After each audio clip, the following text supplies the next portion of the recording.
아멘. 예, 우리 오늘 저희가 말씀을 성탄 말씀으로 성탄의 참 소망이란 제목으로 이제 말씀을 준비를 나누기 원합니다. 여러분 크리스마스 하면 뭐가 생각이 났어요? 크리스마스 하면 크리스마스 터키? 아니요, 터키. 크리스마스 선물. 또 크리스마스 하면 뭐가 생각이 나죠? 크리스마스 트리. 크리스마스 트리도 생각이 나고, 크리스마스 라이트도 생각이 나고, 또 크리스마스 식사도 생각이 나고, 크리스마스 캐럴도 생각이 납니다. 근데 사실은 크리스마스 하면은 제일 사실은 즐거운 것 중에 하나가 하나님이 우리들한테 새 소망을 주시는 게 아닌가, 그런 생각들을 사실은 이렇게 해보게 돼요. 사실은 소망이 간절하다는 말은요, 현실의 삶이 어렵다는 뜻이에요. 현실의 삶이 풍족하고 여유있고 문제가 없으면 사람들이 사실은 이 소망이라는 단어를 별로 그렇게 마음에 사실은 두지 않는 것을 보게 됩니다.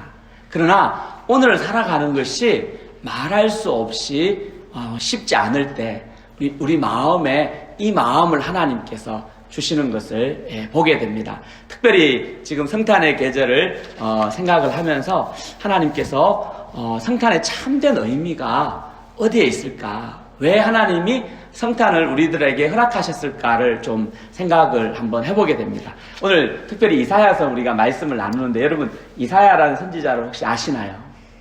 그죠? 아주 이름이 좋죠. 이사야. 제 아는 아이 중에 이제 이사야가 있습니다. 조그만 아이인데, 아마 부모님들이 그 아이를 이사야 같은 그런 선지자로 살았으면 좋겠다, 이런 이야기를 하는데, 사실은 이 이사야 선지자가 살았던 시대는 자기 북쪽에 있던 자기 형제 나라인 그 북이스라엘이 BC 722년에 아수르라는 나라에 의해서 완전히 망해버려요. 거기에 있던 사람들은 다 이제 잡혀가지고 멀리 포로로 가고, 그리고 이 남유다도 이제 그 아수르에서 거의 뭐 망할 일보 직전에 우리 히스기야가 목숨을 걸고 하나님 앞에 기도해서 다행히 이제 그 아수르의 사네립이라는 사람의 왕의 그 공격을 이겨서 겨우 이제 나라가 이제 예루살렘만 보존이 된 거예요. 그 나머지는 완전히 초토화되고 나라가 아예 거들이 나버린 거예요. 근데 나라만 거들 난 게 아니라 그 나라 안에 살던 백성들이 완전히 거들 난 거예요. 가난한 사람들은 가난해서 죽을 것 같고, 부한 사람은 자기가 가지고 있는 거 조그만 걸 가지고 끝없이 교만을 부리고 자기보다 못한 더 가난한 사람 걸 더 뺏으려고 애를 쓰고, 나라가 아주 그냥 엉망인 것뿐 아니라 그 사회가 거의 무너져 내리는 사회라는 거예요. 그래서 이사야가 뭐라고 이야기했냐면요, 그 상황을 고통과 흑암과 멸시라는 단어로 그 사회를 이제 설명을 쭉 하고 있는 거예요. 근데 그런 고통받고 멸시받고 어둠 가운데 있는 그 사람들에게 하나님께서 어떤 일을 행하시는가, 큰 빛을 보여주는 일을 하고 있다는 것을 이야기를 합니다.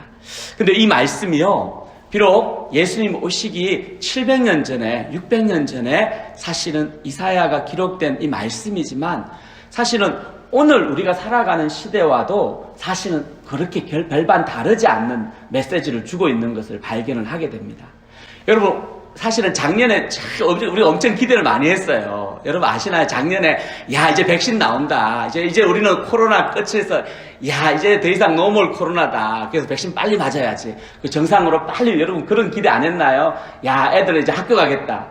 어린 아이들 빼고는 다 이제 하도 노는 애들은 어쨌든 학교 가겠다. 일 제대로 좀 이제 생활이 좀 풀리겠다. 막 이런 기대감을 가졌는데, 무슨 일이 벌어졌죠? 진짜 한 사람도 예측하지 못했던 전쟁이 일어나죠. 저는 21세기 대명천지에 그렇게 나무나라 이제 쳐들어가는 그런 나쁜 인생이 있다는 게 사실 잘 믿겨지지 않더라고요. 진짜 나쁜 사람이죠. 그런데 그 사람들은 뭐 자기 백성들 죽는 거 하나도 신경 안 쓰더라고요. 러시아에 하시는 분은 자기 백성들이 죽는 거 하나도 신경 안 써요. 뭐 죽으면 뭐 100만원 모아가지고 한 번 더 하지 막 이러고 계시고요.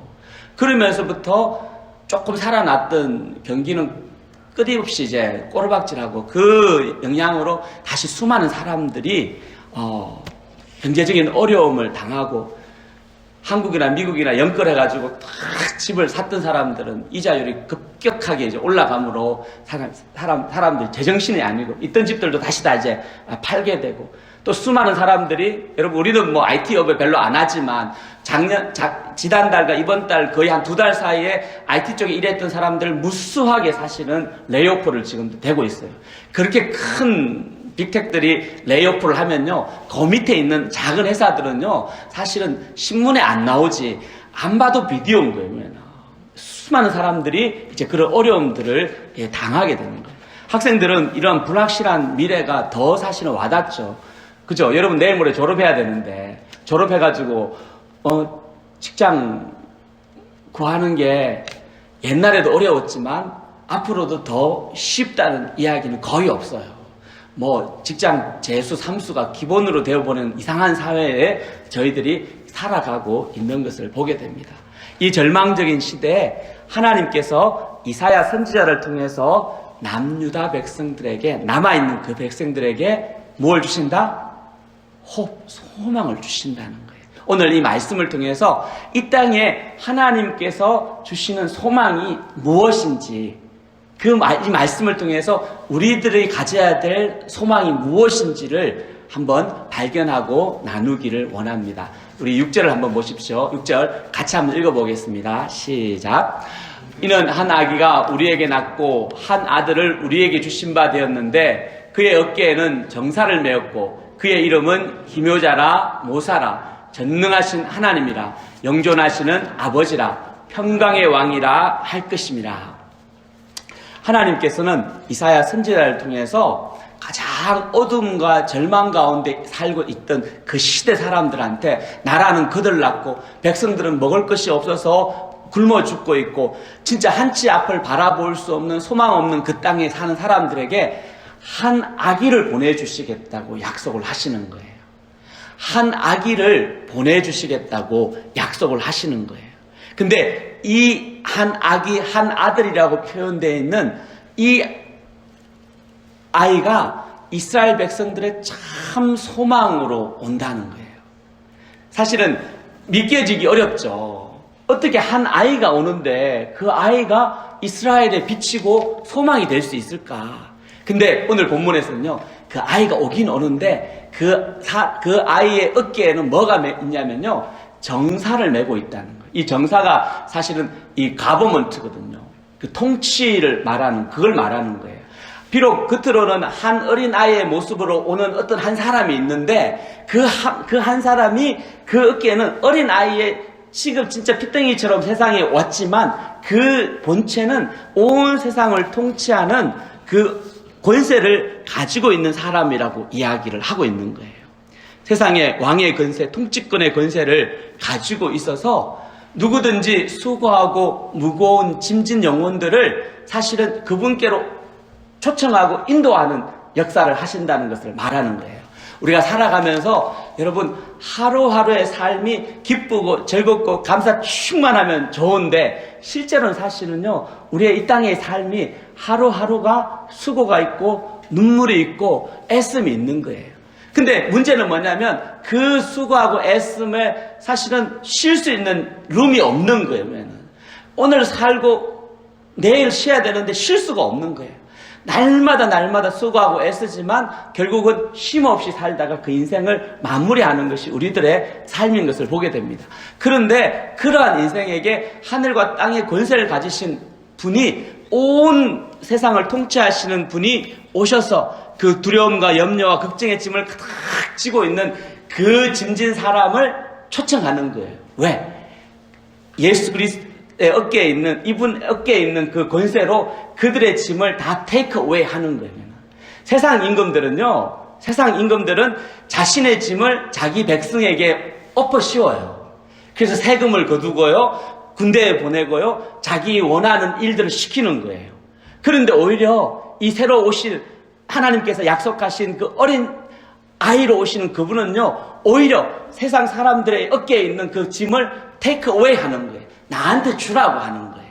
그러면서 오늘 이사야가 이 새로 하나님께서 보내실 이 메시아, 하나님께서 보내실 참 소망의 4가지 이름을 통해서 왜 예수가 이 땅에 오시는 것이 인생들에게 진짜 소망인지를 이야기를 해주고 있습니다. 그 4가지 이름은 기묘자라 모사라, 전능하신 하나님이라, 영존하신 아버지라, 평강의 왕이라.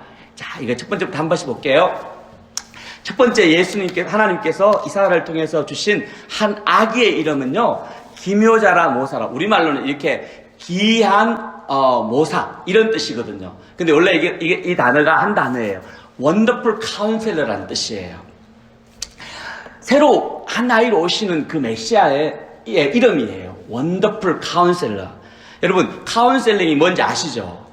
카운셀링은 전문가들이 자신의 영역에 있어서 어떤 사람들을 고민할 때 상담을 통해서 그 고민을 해결해 솔루션을 제공해 주는 거죠.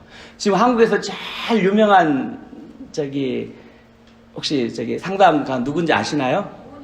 예, 우리 오 선생님이라고 부르시는, 예, 혹시 이분 1시간 상담하는데 얼마 받으시는지 혹시 아시나요? 500만 원. 예.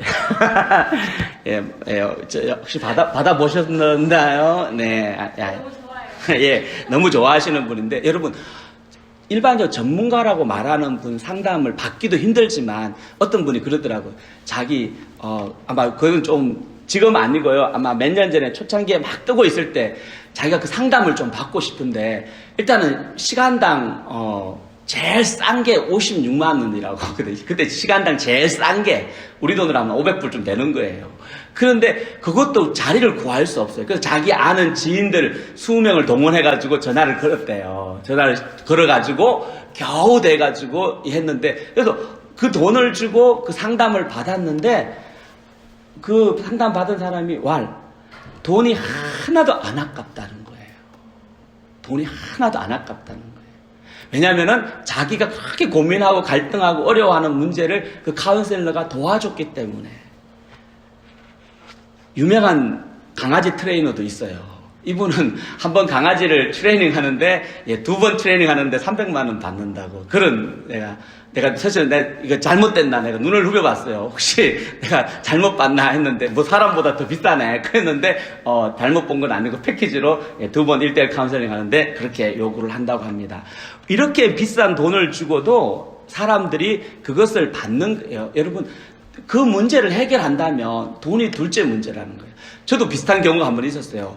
고3 때 서울에서 공부를 하는데, 저는 수능은 아니고 대입시험을 봤는데, 시험 보기 한 3주 전인가요? 3주 전에 갑자기 학원에서 어떤 분이 뭘 파는 거예요.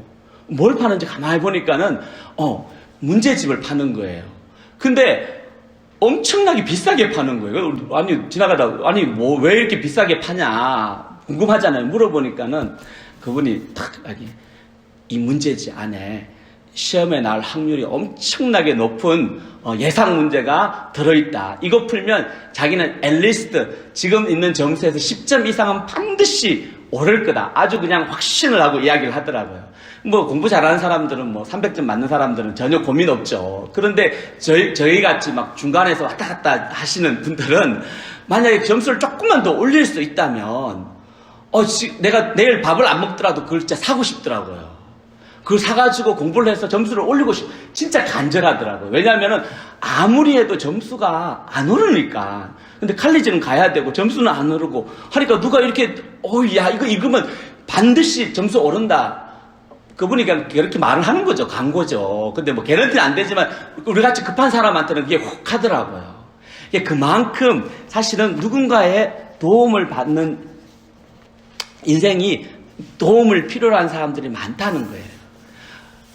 만약에 어떤 사람이 지금 이 러시아와 우크라이나의 문제를 내가 딱 해결할 수 있는 솔루션을 알고 있다.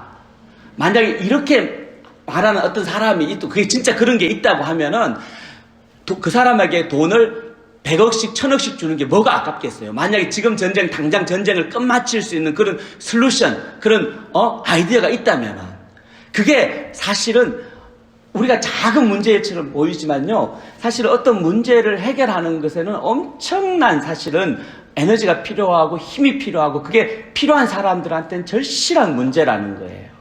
우리 삶도 마찬가지잖아요. 내 삶의 문제에서 해결하지 못하는 내 삶의 문제가 있는데 그 문제를 해결해 줄 수 있는 누군가 있다면 여러분 가서 만나지 않겠어요? 내 인생의 문제를 해결해 줄 수 있는 누군가를 만날 수 있다면, 우리 자녀들의 문제를 해결해 줄 수 있는 그 솔루션이 있다면, 내 가지고 있는 자합의 문제, 내 남편이나 아내의 가족의 문제를 해결해 줄 수 있는 어떤 솔루션을 가지고 있는 존재가 있다면 여러분 만나지 않겠어요? 마찬가지라는 거죠. 오늘 예수님께서 이 땅에 오셨을 때 하나님께서 그분이 원더풀 카운셀러라는 이름으로 우리들에게 오셨다는 걸 이야기를 해주시는 거예요. 바로 최고의 카운셀러. 어떤 문제 있는 인생도 그래서 예수님을 만나면 그 인생이 바뀐다고 이야기를 하는 거예요. 자살도, 질병도, 관계도, 삶의 문제도 사실은 그분이 해결해 주는 거예요. 다 해결할 수 있는 아이디어를 주시는 거예요. 중요한 거는 예수님은 돈을 안 받는다는 거예요. 오 박사님께서는 많이 받으셔야 되지만 예수님께서는 절대로 돈 안 받으시고 이 문제를 해결해 주시는 거예요. 문제는 뭐냐면 원더풀 카운셀러이신 그 예수님을 내가 구하지 않는다는 거예요. 내가 찾지 않는다는 거예요. 제가 2주 전부터 가만히 눈만 감으면 하나님이 저보고 기도하라는 그런 말씀들을 계속 주시더라고요. 그냥 기도하라는 거예요. 내가 워낙 고민을 많이 해서 그런지 하나님이 눈만 감으면은 환청 비슷하게 기도하라는 거야. 주님 뭘 자꾸 기도합니까? 근데 내가 고민하고 갈등하는 거를 네가 고민하고 갈등하고 심장타하지 말고 기도하라. 그런 메시지를 계속해서 주시더라고요.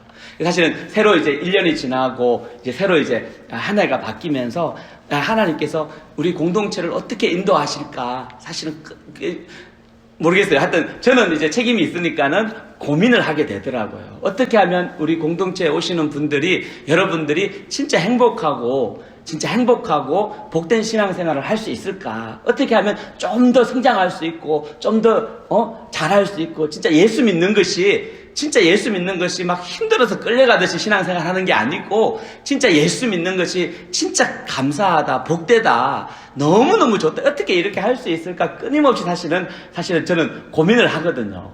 근데 답은 사실은 잘 없어요. 답은 잘 없어서 그게 제 문제인데, 근데 하나님이 기도하라고 하시더라고요. 이번에 사실은 제가 월요일 날 기도해 주셔서 월요일부터 수요일까지 텍사스에 이제 컨퍼런스를 다녀왔는데 사실 하나님께서 개인적으로는 큰 은혜를 사실은 주셨어요.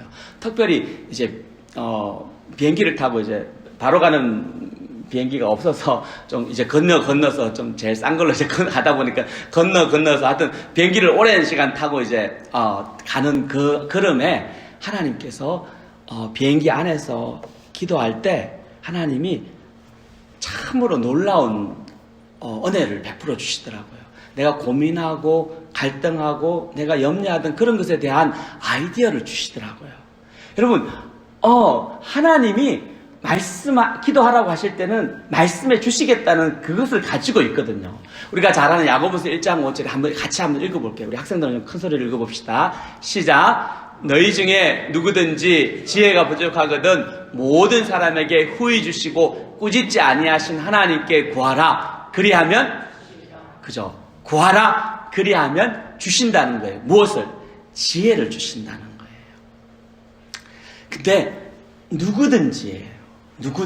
너희 중에 누구든지. 젊은 학생들만 지혜가 필요한 게 아니죠. 아이를 키우는 엄마에게도 필요하고요. 또 나이 드신 어르신들에게도 필요하고요. 또 인생을 얼마 남지 않으신 진짜 분들도 필요하고요.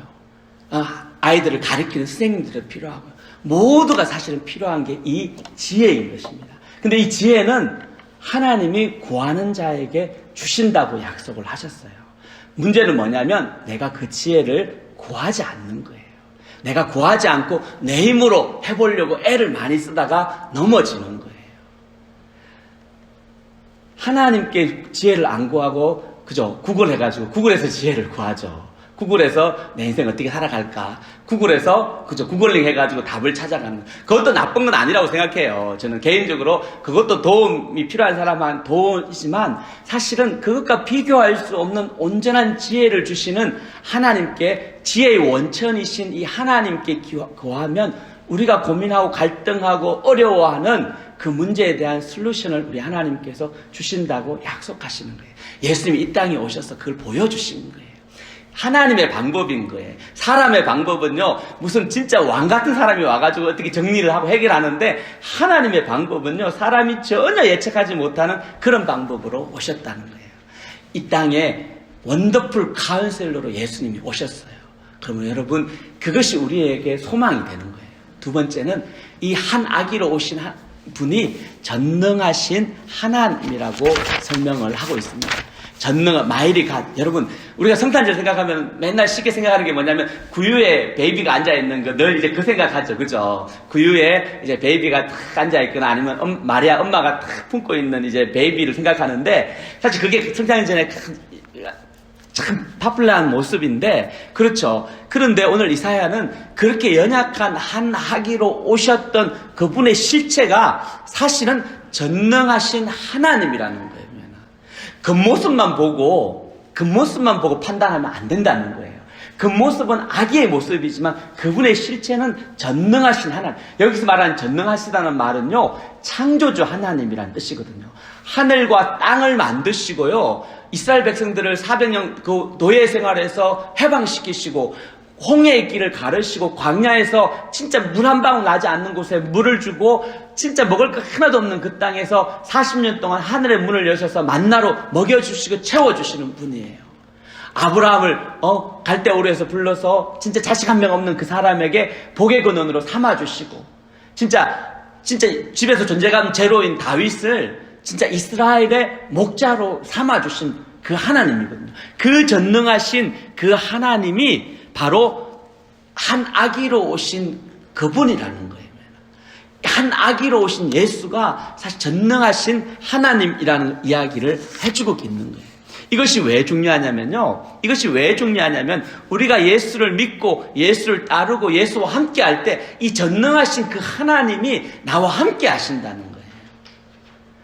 아이들은 아무런 힘이 없죠. 없지만 근데 아빠와 같이 하거든요.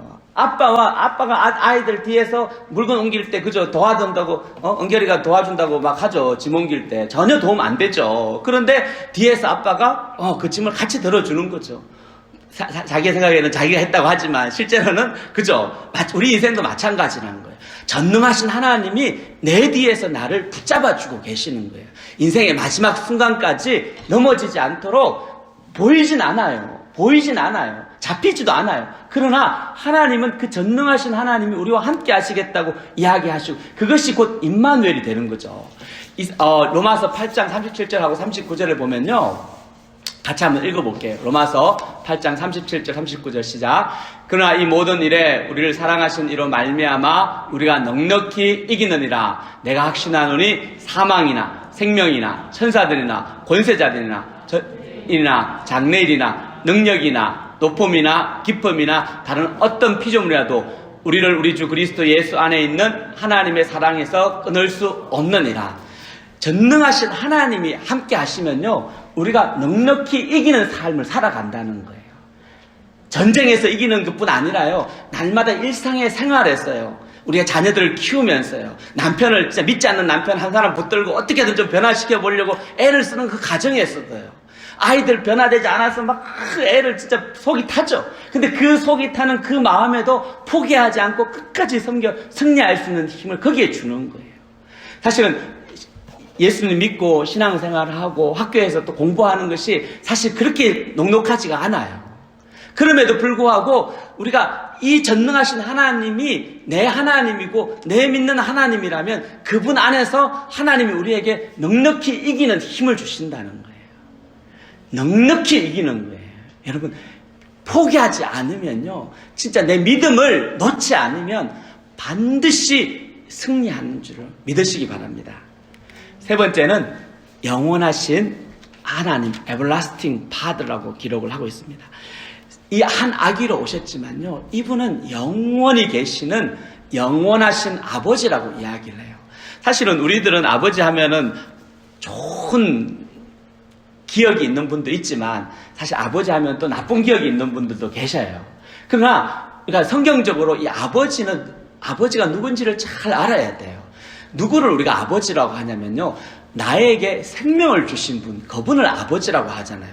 이웃집 아저씨가 아무리 잘해줘도 그 이웃집 아저씨 보고 아버지라고 안 부르죠. 밥 사주고 옷 사준다고 아버지가 되는 게 아니에요. 아버지는 나에게 생명을 주시는 분, 그분이 바로 내 아버지가 되는 거예요. 그분이 인간적으로는 약하고 연약하고 부족할, 가난할 수도 있죠. 그러나 생명을 줬기 때문에 그게 고마운 거고, 생명을 줬기 때문에 그분이 내가 조건과 상관없이 아버지라고 부르시는 거예요. 마찬가지로 우리가 하나님을 아버지라고 부르냐면요, 하나님께서 우리의 생명을 주신 분이기 때문에 그래요. 그래서 처음 교회 가가지고 제일 어려웠던 게 이거예요. 교회를 갔는데 하나님을 다 아버지라고 부르는데 아무리 생각해도 이상한 거예요. 우리 아버지 집에서 TV 보고 계신데 왜 아버지라고 할까?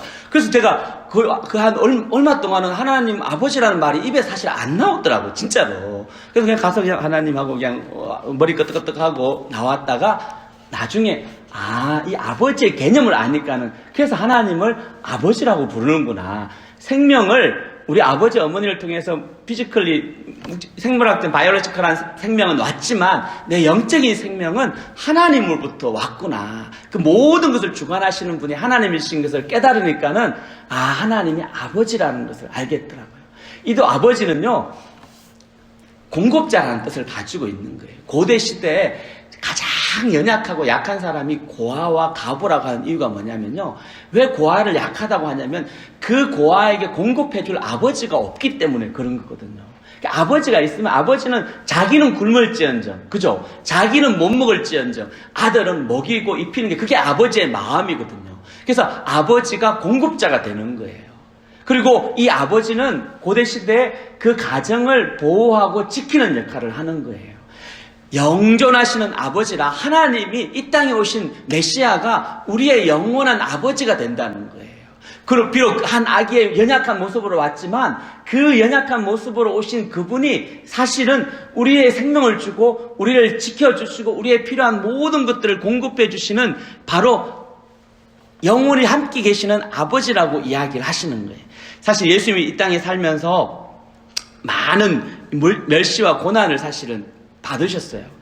사람들은 예수님이 자신과 다르다고 십자가에 죽게 하였지만 그러나 예수님께서 거기에서 끝난 게 아니죠. 부활하심으로 말미암아 그가 영원하신 하나님이신 것과 영원한 아버지인 것을 사람들한테 보여주신 거예요.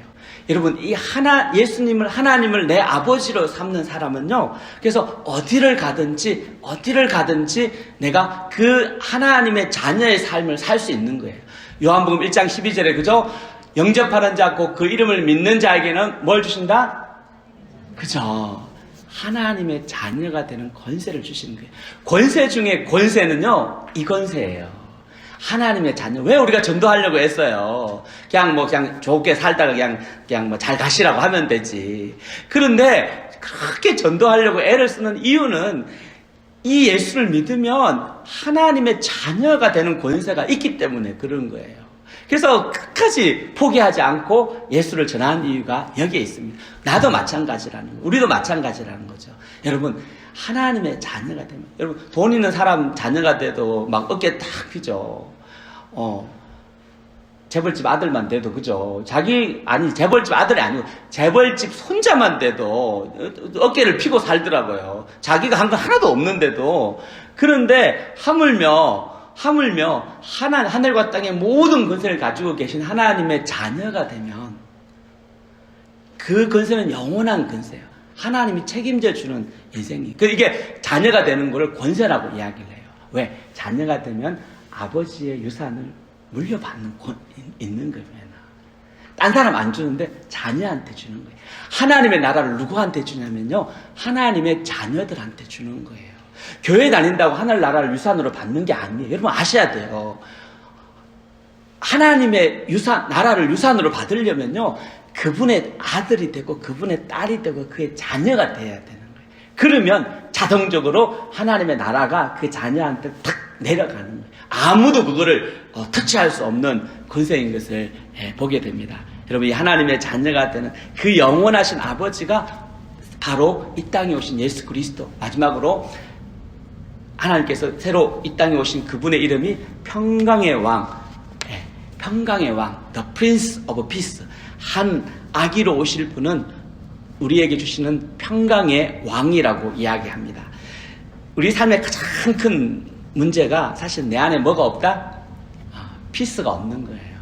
그래서 누가 옆에서 조금만 한마디 하면 막 화를 내고요. 누가 조금만 나쁜 소리 하면 막 화가 나서 밥을 못 먹고요. 누가 혹시 뒤에서 내가 새로 산 목걸이가 어떻다니, 내 새로 산 목도리가 어떻다니 이상한 말 하면은 막 이를 갈면서 저 사람 이 사람 하면서 막 이게 막 화를 막 내는 거죠. 우리 안에 평화가 없는 거예요. 근데 평화가 없는 걸 가만히 보면은 왜 평화가 없을까? 왜냐하면 내 인생의 주인이 나이고 내가 그걸 자꾸 주관하려고, 내가 주인 돼서 그걸 자꾸 주관하려고 하기 때문에 그런 거예요. 내 인생의 주인이 예수 그리스도고 그분이 내 왕이 되어서 주관하면요, 그게 평안한 거예요. 내 안에 주머니에 돈이 있어도 감사하고 돈이 없어도 감사한 거예요. 내가 몸이 아파도 감사하고요, 몸이 아프지 않아도 감사한 거예요. 상황과 형편에 따라서 기뻐하고 즐거워하는 게 아니라는 거죠.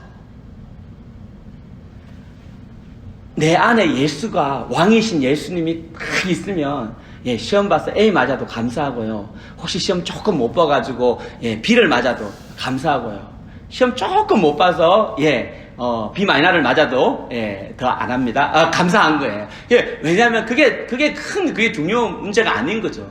여러분 아시잖아요. 공부 많이 해보신 분 알잖아요. 살아오면서 내가 오늘 B 맞고 내일 C 맞고 A 맞고 한 게 사실 어떻게 보면 그렇게 중요하지 않아요. 보면은 중요한 것은 내 안에 하나님의 통치를 받는 거예요. 그래서 우리가 그게 없으면요, 멘탈 관리가 사실은 안 돼요. 이게 감정적으로 너무 업하는 건요, 사실 우리가 이게 뭐 감정 문제지라고 생각해 보지 말고요, 진짜 자신의 속을 깊이 한번 돌아봐야 돼요. 내 안에 누가 나를 통치하고 있는가? 평강의 왕이신 예수 그리스도가 나를 통치하고 있는지, 아니면 셀프 에고라고 부르는 내 자아가 내가 내 감정을 통치하고 있는지를 돌아보셔야 돼요. 새로 이 땅에 오신 한 아기는 평강의 왕이라고 이야기를 하고 있습니다. 시편 23편에 다윗이요, 진짜 사망의 엄침한 골짜기로 다니면서 완전히 멘탈이 붕괴 일부 직전까지 갔을지라도 다윗의 고백이에요. 내가 해를 두려워하지 않는다. 왜냐하면 이 평강의 왕이신 하나님이 나와 함께 하시기 때문에, 그의 지팡이와 막대기가 나를 지켜주시는 거예요. 여러분, 고난이 없는 게 아니에요. 환난이 없는 게 아니에요. 어려움이 없는 게 아니에요. 자고 나면 문제가 생기지 않아요. 자고 나면 문제가 생기는 거예요. 그런데 그 문제가 올 때마다 낭망하고 절망하고 무너지는 게 아니고요, 그 문제가 올 때마다 오히려 나와 함께 하신 그 평강의 하나님을 경험하는 기회로 삼는 거예요.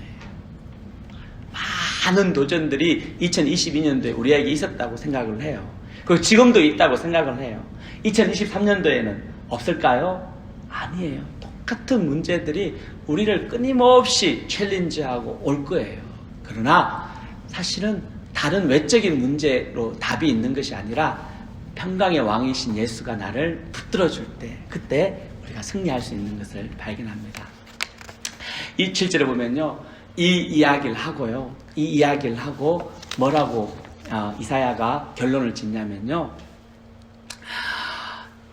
장차 오실 메시아를 보내겠다. 그리고 나서 만군의 여호와의 열심이 이룰 거다. 여러분, 이 예언이 BC 700년에 한 거예요. 그리고 예수가 언제 오셨어요? 그리고 나서 700년 뒤에 오신 거예요. 700년 여러분 생각이나 되세요?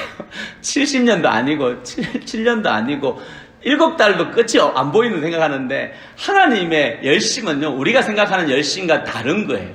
근데 중요한 건 뭐냐면 하나님이 한번 말씀하신 거는 반드시 이룬다는 거예요. 그래서 우리가 말씀을 붙들고 살아가는 힘이 여기에 있는 거예요. 나는 죽을 것 같아도요, 그 하나님의 말씀이 신실하기 때문에 만군의 여호와 열심히 반드시 그 약속을 이루시는 거예요. 저도 교회를 시작하면서 하나님이 주신 약속이 있어요. 너는 베드로라, 마태복음 16장 18절에 너는 베드로라, 이 반석 위에 내 교회를 세우리니 엄부의 권세가 이기지 못하리라. 끊임없이 오는 엄부의 권세가 이기지 못하는 예수 그리스도가 주인된 교회를 하나님께서 세우시기를 원하신다고 말씀을 하셨거든요.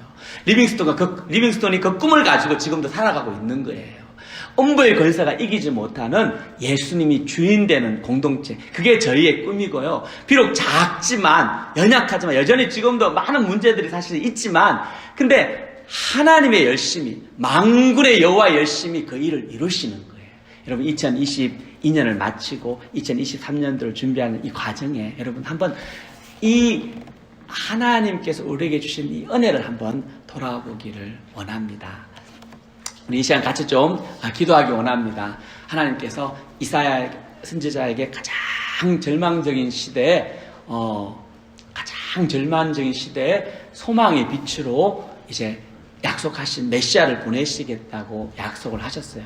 이 오실 메시아, 우리에게 이미 오셨던 이 메시아는 누구냐면요, 놀라운 원더풀 카운슬러, 놀라운 진짜 탁월한 카운슬러, 우리를 돕는 분이시고요, 마이리가 전능하신 하나님이시고요, 또 에버라스팅 파더, 영원히 계시는 아버지고요, 또 프린스 오브 피스, 평강의 왕이라고 소개를 하고 있습니다. 여러분, 예수님이 이분이시라는 거예요. 여러분 심장에 믿고 따르고 크리스마스 때 웰컴하고 환영하는 예수 그리스도가 바로 이분이신 것을 오늘 전해드립니다. 이 예수님과 함께 여러분 한 주 승리하시기를 축원합니다. 기도하겠습니다.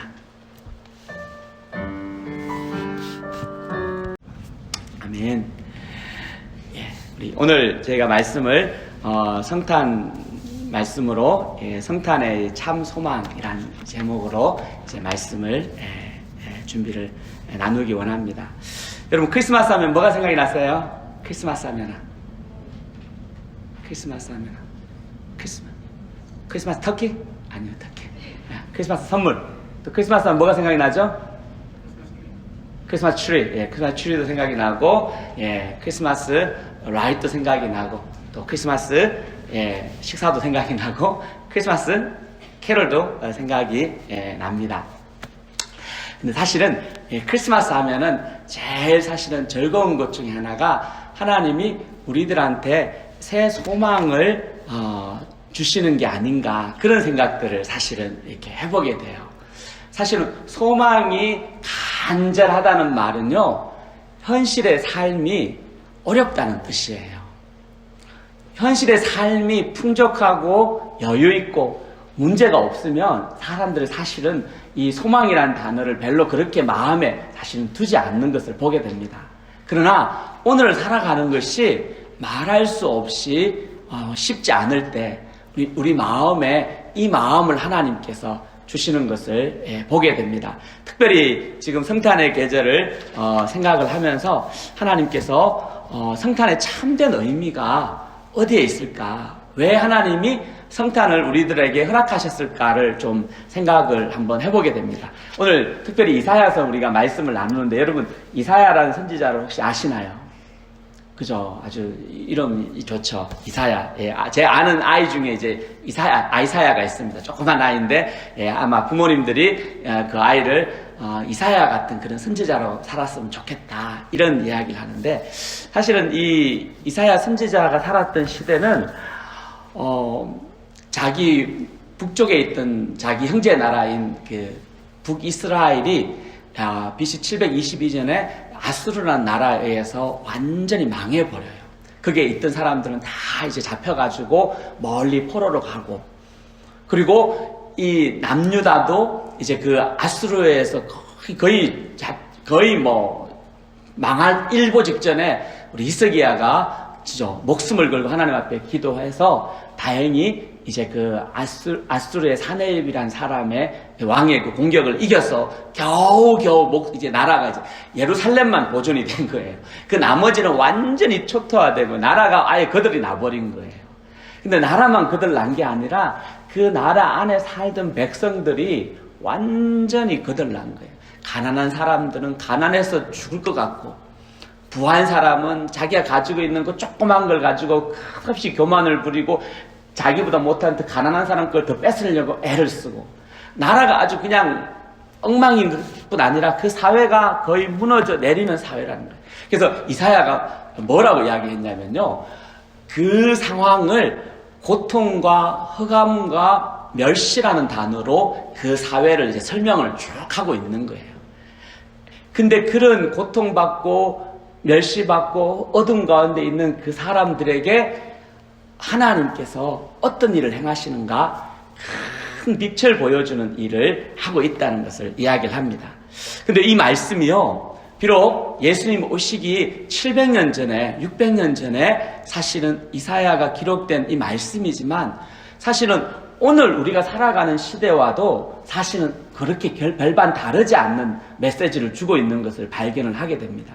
여러분, 사실은 작년에 우리가 엄청 기대를 많이 했어요. 여러분 아시나요? 작년에 야 이제 백신 나온다. 이제 우리는 코로나 끝에서 야 이제 더 이상 노멀 코로나다. 그래서 백신 빨리 맞아야지. 그 정상으로 빨리, 여러분 그런 기대 안 했나요? 야 애들은 이제 학교 가겠다. 예, 어린 아이들 빼고는 다 이제 하도 노는 애들은 어쨌든 학교 가겠다. 이제 일 제대로 좀 이제 생활이 좀 풀리겠다.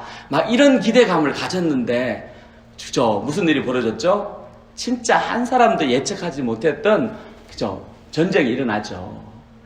저는 21세기 대명천지에 그렇게 나무나라 이제 쳐들어가는 그런 나쁜 인생이 있다는 게 사실 잘 믿겨지지 않더라고요. 진짜 나쁜 사람이죠. 그런데 그 사람들은 뭐 자기 백성들 죽는 거 하나도 신경 안 쓰더라고요. 제 러시아에 피모 하시는 분은 자기 백성들이 죽는 거 하나도 신경 안 써요. 뭐 죽으면 뭐 100만 명 모아가지고 한 번 더 하지 막 이러고 계시고요. 그러면서부터 조금 살아났던 경기는 끊임없이 이제 꼬르박질하고 그 영향으로 다시 수많은 사람들이 경제적인 어려움을 당하고, 한국이나 미국이나 연결해가지고 탁 집을 샀던 사람들은 이자율이 급격하게 이제 올라가므로 사람들이 제정신이 아니고 있던 집들도 다시 다 이제 팔게 되고, 또 수많은 사람들이, 여러분 우리는 뭐 IT업에 별로 안 하지만 지난달과 이번 달 거의 한 2달 사이에 IT 쪽에 일했던 사람들 무수하게 사실은 레이오프를 지금도 되고 있어요. 그렇게 큰 빅텍들이 레이오프를 하면요, 그 밑에 있는 작은 회사들은요 사실은 신문에 안 나오지, 안 봐도 비디오인 거예요. 수많은 사람들이 이제 그런 어려움들을 당하게 되는 거예요. 학생들은 이런 불확실한 미래가 더 사실은 와닿죠. 그죠? 여러분 내일 모레 졸업해야 되는데 졸업해가지고 직장 구하는 게 옛날에도 어려웠지만 앞으로도 더 쉽다는 이야기는 거의 없어요. 뭐 직장 재수, 삼수가 기본으로 되어버리는 이상한 사회에 저희들이 살아가고 있는 것을 보게 됩니다. 이 절망적인 시대에 하나님께서 이사야 선지자를 통해서 남유다 백성들에게, 남아있는 그 백성들에게 뭘 주신다? 소망을 주신다는 거예요. 오늘 이 말씀을 통해서 이 땅에 하나님께서 주시는 소망이 무엇인지, 이 말씀을 통해서 우리들이 가져야 될 소망이 무엇인지를 한번 발견하고 나누기를 원합니다. 우리 6절을 한번 보십시오. 6절 같이 한번 읽어보겠습니다. 시작. 이는 한 아기가 우리에게 낳고 한 아들을 우리에게 주신 바 되었는데 그의 어깨에는 정사를 메었고 그의 이름은 기묘자라 모사라 전능하신 하나님이라 영존하시는 아버지라 평강의 왕이라 할 것임이라. 하나님께서는 이사야 선지자를 통해서 가장 어둠과 절망 가운데 살고 있던 그 시대 사람들한테 나라는 거들났고 백성들은 먹을 것이 없어서 굶어 죽고 있고 진짜 한치 앞을 바라볼 수 없는 소망 없는 그 땅에 사는 사람들에게 한 아기를 보내주시겠다고 약속을 하시는 거예요. 한 아기를 보내주시겠다고 약속을 하시는 거예요. 근데 이 한 아기, 한 아들이라고 표현되어 있는 이 아이가 이스라엘 백성들의 참 소망으로 온다는 거예요. 사실은 믿겨지기 어렵죠. 어떻게 한 아이가 오는데 그 아이가 이스라엘에 비치고 소망이 될 수 있을까? 근데 오늘 본문에서는요, 그 아이가 오긴 오는데 그 아이의 어깨에는 뭐가 있냐면요, 정사를 메고 있다는 거예요. 이 정사가 사실은 이 가버먼트거든요. 그 통치를 말하는, 그걸 말하는 거예요. 비록 겉으로는 한 어린 아이의 모습으로 오는 어떤 한 사람이 있는데 그 한 사람이 그 어깨에는 어린 아이의 지금 진짜 핏덩이처럼 세상에 왔지만 그 본체는 온 세상을 통치하는 그 권세를 가지고 있는 사람이라고 이야기를 하고 있는 거예요. 세상의 왕의 권세, 통치권의 권세를 가지고 있어서 누구든지 수고하고 무거운 짐진 영혼들을 사실은 그분께로 초청하고 인도하는 역사를 하신다는 것을 말하는 거예요. 우리가 살아가면서 여러분 하루하루의 삶이 기쁘고 즐겁고 감사 충만하면 좋은데 실제로는 사실은요, 우리의 이 땅의 삶이 하루하루가 수고가 있고 눈물이 있고 애씀이 있는 거예요. 근데 문제는 뭐냐면 그 수고하고 애씀에 사실은 쉴 수 있는 룸이 없는 거예요. 오늘 살고 내일 쉬어야 되는데 쉴 수가 없는 거예요. 날마다 수고하고 애쓰지만 결국은 쉼 없이 살다가 그 인생을 마무리하는 것이 우리들의 삶인 것을 보게 됩니다. 그런데 그러한 인생에게 하늘과 땅의 권세를 가지신 분이, 온 세상을 통치하시는 분이 오셔서 그 두려움과 염려와 걱정의 짐을 가득 지고 있는 그 짐진 사람을 초청하는 거예요. 왜? 예수 그리스도의 어깨에 있는, 이분 어깨에 있는 그 권세로 그들의 짐을 다 테이크 어웨이 하는 거예요. 세상 임금들은 자신의 짐을 자기 백성에게 엎어 씌워요.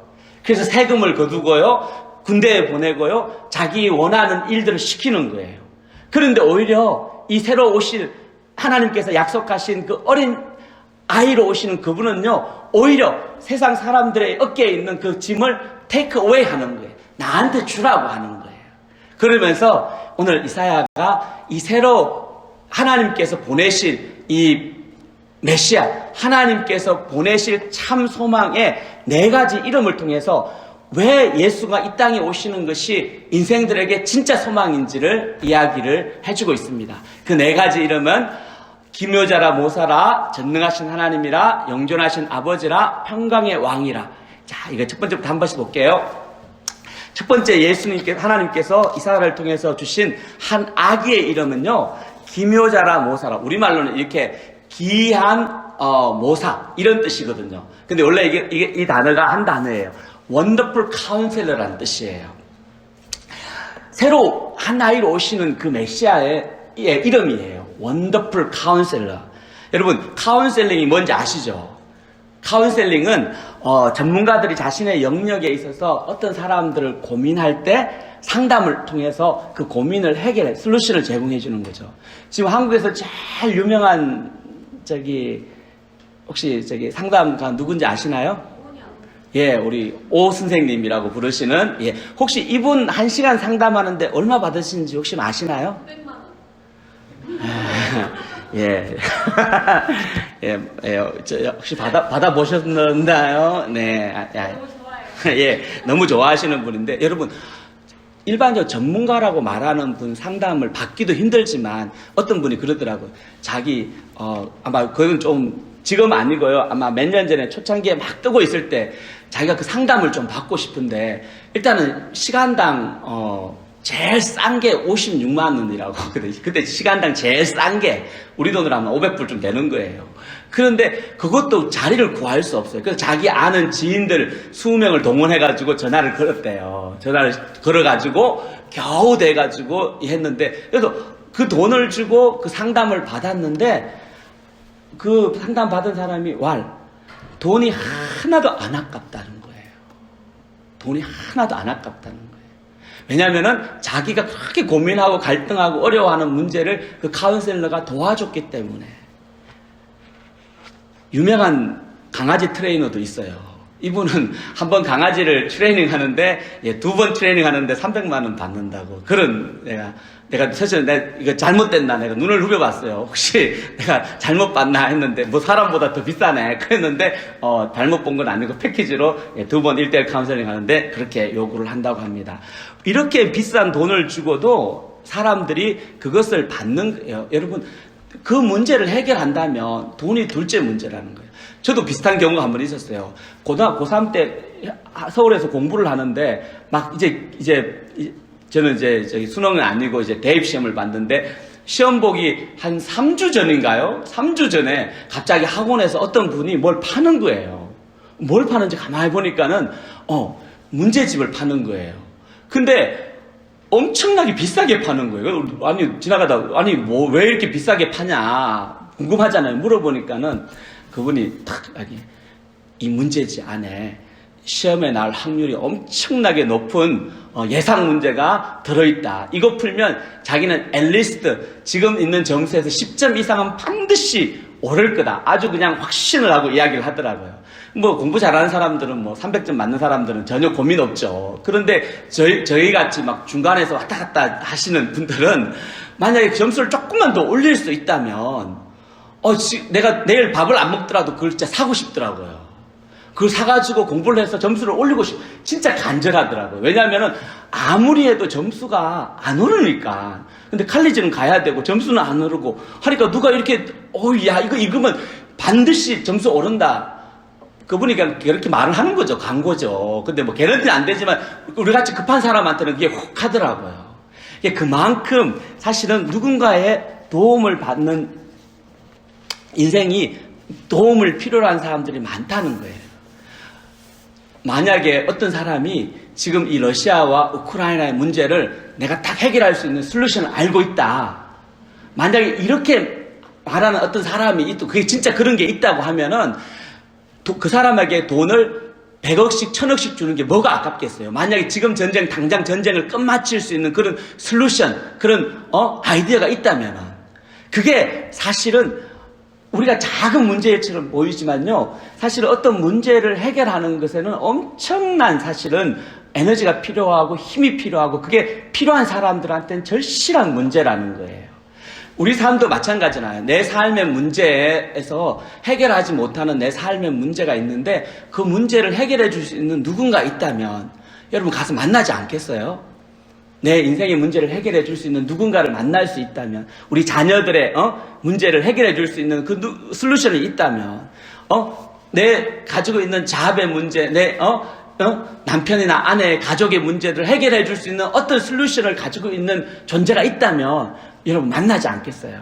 마찬가지라는 거죠. 오늘 예수님께서 이 땅에 오셨을 때 하나님께서 그분이 원더풀 카운셀러라는 이름으로 우리들에게 오셨다는 걸 이야기를 해주시는 거예요.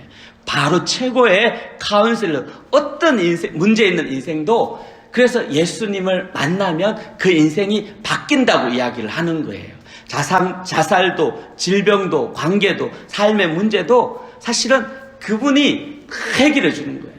다 해결할 수 있는 아이디어를 주시는 거예요. 중요한 거는 예수님은 돈을 안 받는다는 거예요. 오 박사님께서는 많이 받으셔야 되지만 예수님께서는 절대로 돈 안 받으시고 이 문제를 해결해 주시는 거예요. 문제는 뭐냐면 원더풀 카운셀러이신 그 예수님을 내가 구하지 않는다는 거예요. 내가 찾지 않는다는 거예요. 제가 2주 전부터 가만히 눈만 감으면 하나님이 저보고 기도하라는 그런 말씀들을 계속 주시더라고요. 그냥 기도하라는 거예요. 내가 고민을 많이 해서 그런지 하나님이 눈만 감으면은 환청 비슷하게 기도하라는 거예요. 주님 뭘 자꾸 기도합니까? 근데 내가 고민하고 갈등하는 거를 네가 고민하고 갈등하고 심장타 하지 말고 기도하라. 그런 메시지를 계속해서 주시더라고요.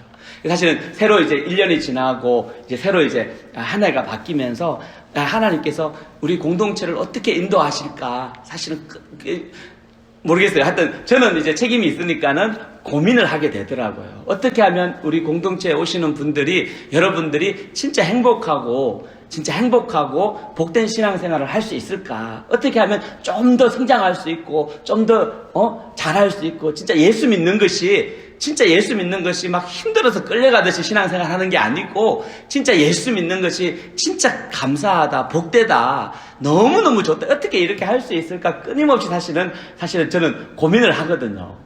근데 답은 사실은 잘 없어요. 답은 잘 없어서 그게 제 문제인데, 근데 하나님이 기도하라고 하시더라고요. 이번에 사실은 제가 월요일 날 기도해 주셔서 월요일부터 수요일까지 텍사스에 이제 컨퍼런스를 다녀왔는데, 사실 하나님께서 이제 개인적으로는 큰 은혜를 사실은 주셨어요. 특별히 이제 비행기를 타고 이제 바로 가는 비행기가 없어서 좀 이제 건너서 좀 제일 싼 걸로 이제 가다 보니까 건너서 하여튼 비행기를 오랜 시간 타고 이제 가는 그 걸음에 하나님께서 비행기 안에서 기도할 때 하나님이 참으로 놀라운 은혜를 베풀어 주시더라고요. 내가 고민하고 갈등하고 내가 염려하던 그런 것에 대한 아이디어를 주시더라고요. 여러분, 하나님이 기도하라고 하실 때는 말씀해 주시겠다는 그것을 가지고 있거든요. 우리가 잘 아는 야고보서 1장 5절에 같이 한번 읽어볼게요. 우리 학생들 큰 소리를 읽어봅시다. 시작. 너희 중에 누구든지 지혜가 부족하거든 모든 사람에게 후히 주시고 꾸짖지 아니하신 하나님께 구하라. 그리하면, 그죠? 구하라. 그리하면 주신다는 거예요. 무엇을? 지혜를 주신다는 거예요. 근데 누구든지 너희 중에 누구든지, 젊은 학생들만 지혜가 필요한 게 아니죠. 아이를 키우는 엄마에게도 필요하고요. 또 나이 드신 어르신들에게도 필요하고요. 또 인생을 얼마 남지 않으신 진짜 분들도 필요하고요. 아이들을 가르치는 선생님들도 필요하고요. 모두가 사실은 필요한 게 이 지혜인 것입니다. 근데 이 지혜는 하나님이 구하는 자에게 주신다고 약속을 하셨어요. 문제는 뭐냐면 내가 그 지혜를 구하지 않는 거예요. 내가 구하지 않고 내 힘으로 해보려고 애를 많이 쓰다가 넘어지는 거예요. 하나님께 지혜를 안 구하고 그죠? 구글에서 지혜를 구하죠. 구글에서 내 인생 어떻게 살아갈까? 구글에서 그죠? 구글링 해가지고 답을 찾아가는 거. 그것도 나쁜 건 아니라고 생각해요. 저는 개인적으로 그것도 도움이 필요한 사람한 도움이지만 사실은 그것과 비교할 수 없는 온전한 지혜를 주시는 하나님께, 지혜의 원천이신 이 하나님께 구하면 우리가 고민하고 갈등하고 어려워하는 그 문제에 대한 솔루션을 우리 하나님께서 주신다고 약속하시는 거예요. 예수님이 이 땅에 오셔서 그걸 보여주신 거예요. 하나님의 방법인 거예요. 사람의 방법은요, 무슨 진짜 왕 같은 사람이 와가지고 어떻게 정리를 하고 해결하는데, 하나님의 방법은요, 사람이 전혀 예측하지 못하는 그런 방법으로 오셨다는 거예요. 이 땅에 원더풀 카운셀러로 예수님이 오셨어요. 그러면 여러분, 그것이 우리에게 소망이 되는 거예요. 두 번째는 이 한 아기로 오신 분이 전능하신 하나님이라고 설명을 하고 있습니다. 전능한 마일이 갓. 여러분, 우리가 성탄절 생각하면 맨날 쉽게 생각하는 게 뭐냐면 구유에 베이비가 앉아있는 거 늘 이제 그 생각하죠. 그죠? 구유에 이제 베이비가 탁 앉아있거나 아니면 마리아 엄마가 탁 품고 있는 이제 베이비를 생각하는데, 사실 그게 성탄절 전에 참 파퓰러한 모습인데, 그렇죠. 그런데 오늘 이사야는 그렇게 연약한 한 아기로 오셨던 그분의 실체가 사실은 전능하신 하나님이라는 거예요. 겉모습만 보고 판단하면 안 된다는 거예요. 겉모습은 아기의 모습이지만 그분의 실체는 전능하신 하나님. 여기서 말하는 전능하시다는 말은요, 창조주 하나님이라는 뜻이거든요. 하늘과 땅을 만드시고요, 이스라엘 백성들을 400년 그 노예 생활에서 해방시키시고, 홍해의 길을 가르시고, 광야에서 진짜 물 한 방울 나지 않는 곳에 물을 주고, 진짜 먹을 거 하나도 없는 그 땅에서 40년 동안 하늘의 문을 여셔서 만나로 먹여주시고 채워주시는 분이에요. 아브라함을 갈대오르에서 불러서 진짜 자식 한 명 없는 그 사람에게 복의 근원으로 삼아주시고, 진짜 집에서 존재감 제로인 다윗을 진짜 이스라엘의 목자로 삼아주신 그 하나님이거든요. 그 전능하신 그 하나님이 바로 한 아기로 오신 그분이라는 거예요. 한 아기로 오신 예수가 사실 전능하신 하나님이라는 이야기를 해주고 있는 거예요. 이것이 왜 중요하냐면요. 이것이 왜 중요하냐면 우리가 예수를 믿고 예수를 따르고 예수와 함께 할 때 이 전능하신 그 하나님이 나와 함께 하신다는 거예요.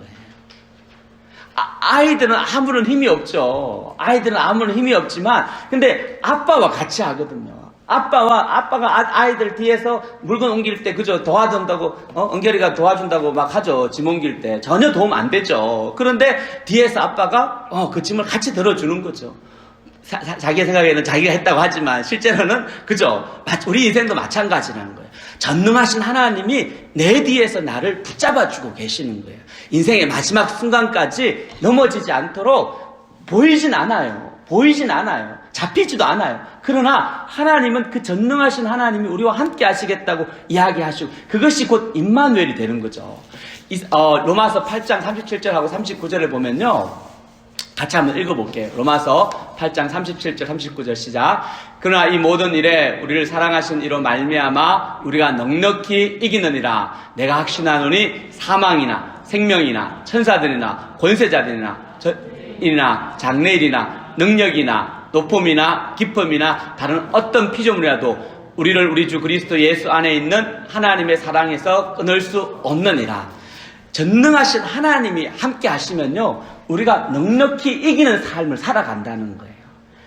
전쟁에서 이기는 것뿐 아니라요 날마다 일상의 생활에서요 우리가 자녀들을 키우면서요 남편을 진짜 믿지 않는 남편 한 사람 붙들고 어떻게든 좀 변화시켜 보려고 애를 쓰는 그 가정에서도요 아이들 변화되지 않아서 막 애를 진짜 속이 타죠. 근데 그 속이 타는 그 마음에도 포기하지 않고 끝까지 승리할 수 있는 힘을 거기에 주는 거예요.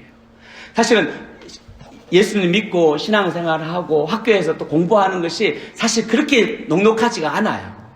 그럼에도 불구하고 우리가 이 전능하신 하나님이 내 하나님이고 내 믿는 하나님이라면 그분 안에서 하나님이 우리에게 넉넉히 이기는 힘을 주신다는 거예요. 넉넉히 이기는 거예요. 여러분 포기하지 않으면요 진짜 내 믿음을 놓지 않으면 반드시 승리하는 줄을 믿으시기 바랍니다. 세 번째는 영원하신 하나님 everlasting father라고 기록을 하고 있습니다. 이 한 아기로 오셨지만요 이분은 영원히 계시는 영원하신 아버지라고 이야기를 해요. 사실은 우리들은 아버지 하면은 좋은 기억이 있는 분도 있지만 사실 아버지 하면 또 나쁜 기억이 있는 분들도 계셔요. 그러니까 성경적으로 이 아버지가 누군지를 잘 알아야 돼요. 누구를 우리가 아버지라고 하냐면요 나에게 생명을 주신 분 그분을 아버지라고 하잖아요. 이웃집 아저씨가 아무리 잘해줘도 그 이웃집 아저씨 보고 아버지라고 안 부르죠. 밥 사주고 옷 사준다고 아버지가 되는 게 아니에요. 아버지는 나에게 생명을 주시는 분, 그분이 바로 내 아버지가 되는 거예요. 그분이 인간적으로는 약하고 연약하고 부족할, 가난할 수도 있죠. 그러나 생명을 줬기 때문에 그게 고마운 거고 생명을 줬기 때문에 그분이 내가 조건과 상관없이 아버지라고 부르시는 거예요.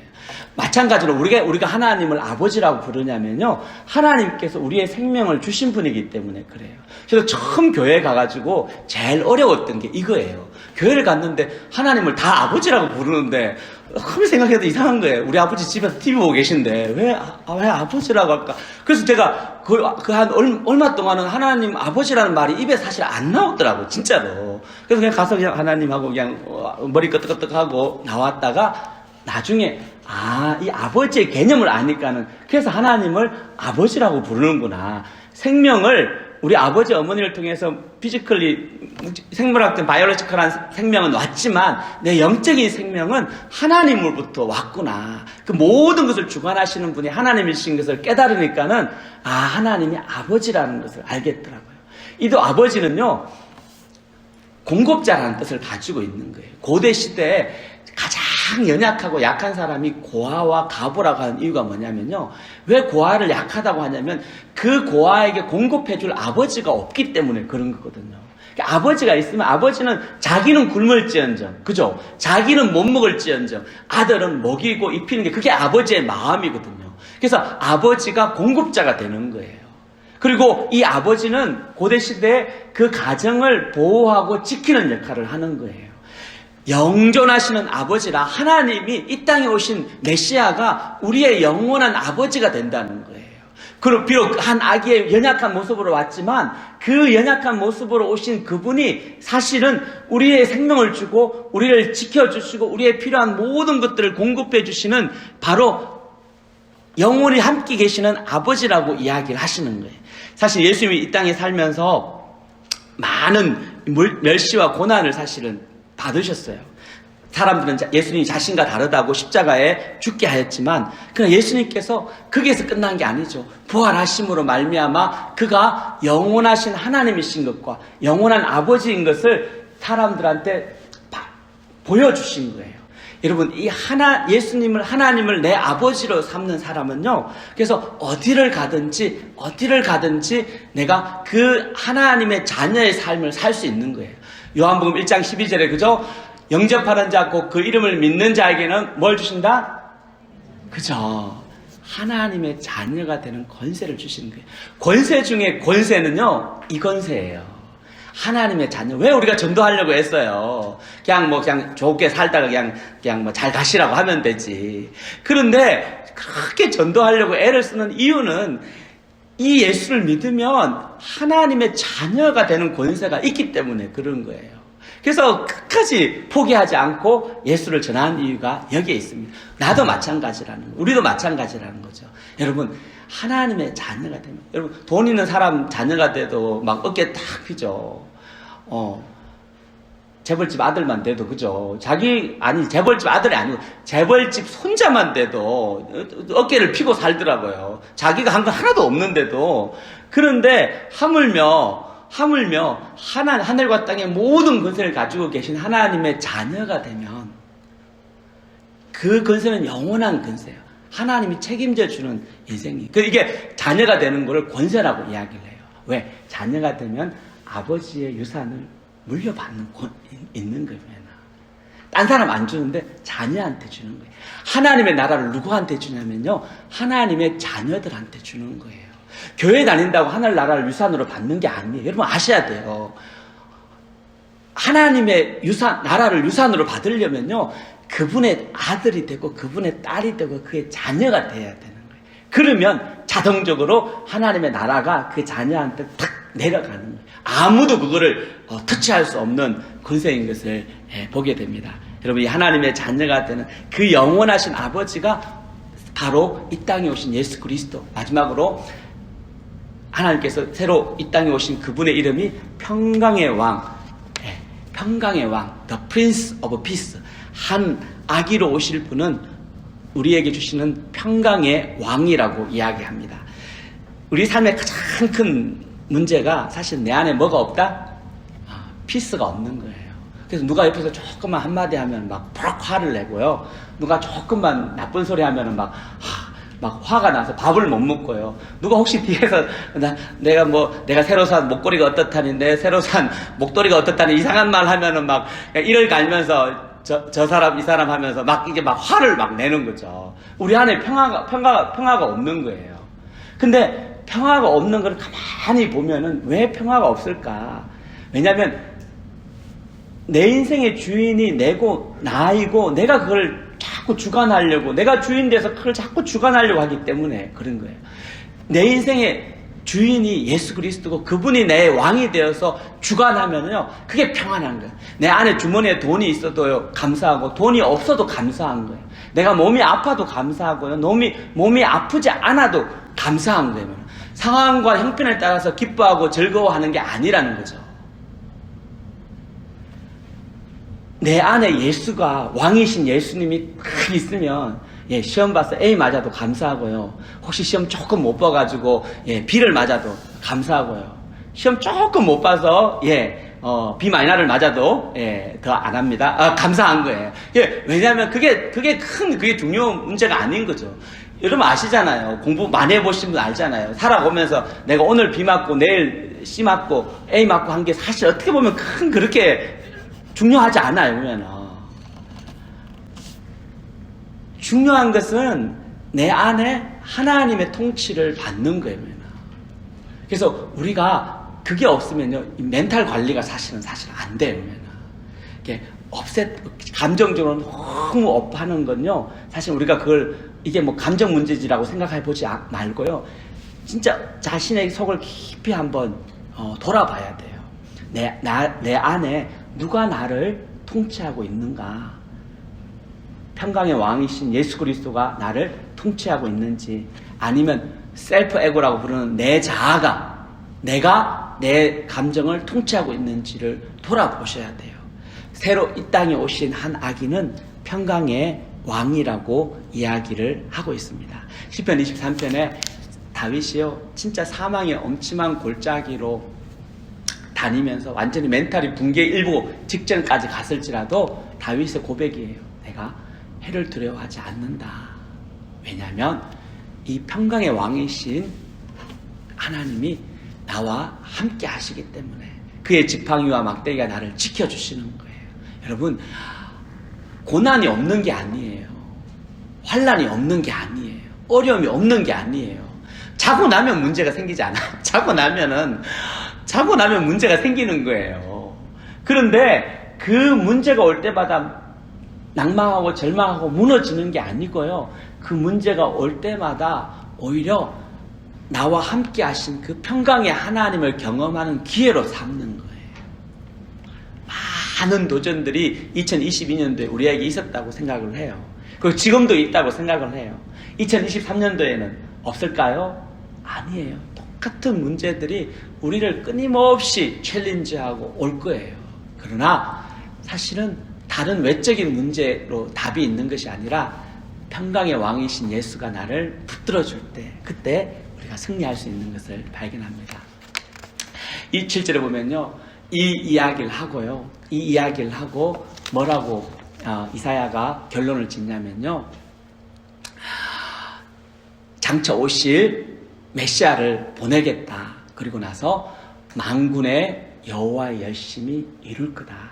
여러분, 이 예언이 BC 700년에 한 거예요. 그리고 예수가 언제 오셨어요? 그리고 나서 700년 뒤에 오신 거예요. 700년 여러분 생각이나 되세요? 70년도 아니고 7년도 아니고 7달도 끝이 안 보이는 생각하는데, 하나님의 열심은요, 우리가 생각하는 열심과 다른 거예요. 근데 중요한 건 뭐냐면, 하나님이 한번 말씀하신 거는 반드시 이룬다는 거예요. 그래서 우리가 말씀을 붙들고 살아가는 힘이 여기에 있는 거예요. 나는 죽을 것 같아도요, 그 하나님의 말씀이 신실하기 때문에 만군의 여호와 열심히 반드시 그 약속을 이루시는 거예요. 저도 교회를 시작하면서 하나님이 주신 약속이 있어요. 너는 베드로라, 마태복음 16장 18절에 너는 베드로라, 이 반석 위에 내 교회를 세우리니 엄부의 권세가 이기지 못하리라. 끊임없이 오는 엄부의 권세가 이기지 못하는 예수 그리스도가 주인된 교회를 하나님께서 세우시기를 원하신다고 말씀을 하셨거든요. 리빙스톤이 그 꿈을 가지고 지금도 살아가고 있는 거예요. 엄부의 권세가 이기지 못하는 예수님이 주인되는 공동체, 그게 저희의 꿈이고요. 비록 작지만, 연약하지만, 여전히 지금도 많은 문제들이 사실 있지만, 근데 하나님의 열심히, 만군의 여호와 열심히 그 일을 이루시는 거예요.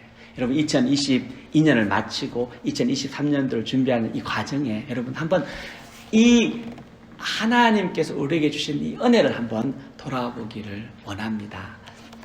우리 이 시간 같이 좀 기도하기 원합니다. 하나님께서 이사야 선지자에게 가장 절망적인 시대에 소망의 빛으로 이제 약속하신 메시아를 보내시겠다고 약속을 하셨어요. 이 오실 메시아, 우리에게 이미 오셨던 이 메시아는 누구냐면요, 놀라운 원더풀 카운슬러, 놀라운 진짜 탁월한 카운슬러, 우리를 돕는 분이시고요, 마일이가 전능하신 하나님이시고요, 또 에버라스팅 파더, 영원히 계시는 아버지고요, 또 프린스 오브 피스, 평강의 왕이라고 소개를 하고 있습니다. 여러분, 예수님이 이분이시라는 거예요. 여러분 심장에 믿고 따르고 크리스마스 때 웰컴하고 환영하는 예수 그리스도가 바로 이분이신 것을 오늘 전해드립니다. 이 예수님과 함께 여러분 한 주 승리하시기를 축원합니다. 기도하겠습니다.